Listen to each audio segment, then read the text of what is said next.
લોકો સાથે રહેવાનું છે, આપણે એક સામાજિક પ્રાણી છીએ, લોકો સાથે રહેવાનું છે, લોકો વચ્ચે રહેવાનું છે. જેટલા તમે સોશિયલી સ્ટ્રોંગ હશો એટલી તમારી ઇમ્યુનિટી સ્ટ્રોંગ હશે.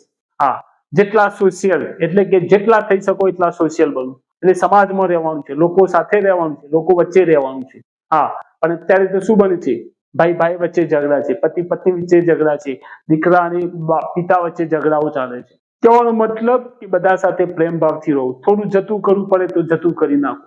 હા, જરૂર પડે તો માફ કરી દો. ક્યાંક 5-50 રૂપિયા વાપરવાની જરૂર પડે તો એને વાપરી નાખો, પણ ભેગા રહો. હા, સાથે રહો. ભાઈઓ છો તો કુટુંબમાં, સમાજમાં, પરિવારમાં બધા સાથે રહો.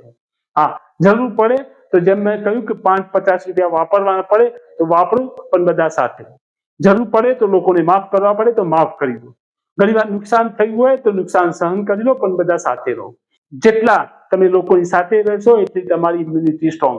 જેટલા તમે લોકોની સાથે રહેશો એટલી તમારી ફિઝિકલ સ્ટ્રેન્થ મજબૂત બનશે. હા, જો કોઈ મોટો રોગ છે તો એ છે લોનલીનેસ. બધું જ હોવા છતાં વ્યક્તિ જીવી નથી શકતો, તેનું મુખ્ય કારણ છે એકલાપણું.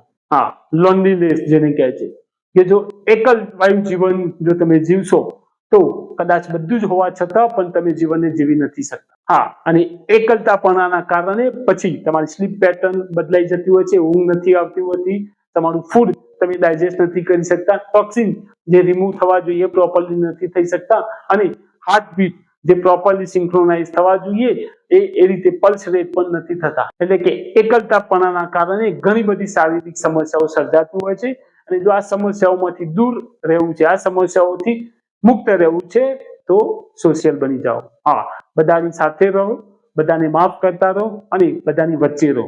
જેટલા તમે સોશિયલી સ્ટ્રોંગ હશો એટલી જ તમારી ઇમ્યુનિટી અને શારીરિક સ્ટ્રેન્થ જે કહીએ એ મજબૂત બનશે અને તમે આ જીવનને ખરા અર્થમાં જીવી શકશો. એટલે જો કશું જ નથી કરી શકતા તો લોકોની વચ્ચે રહો, લોકોની સાથે રહો અને સોશિયલી સ્ટ્રોંગ બનો.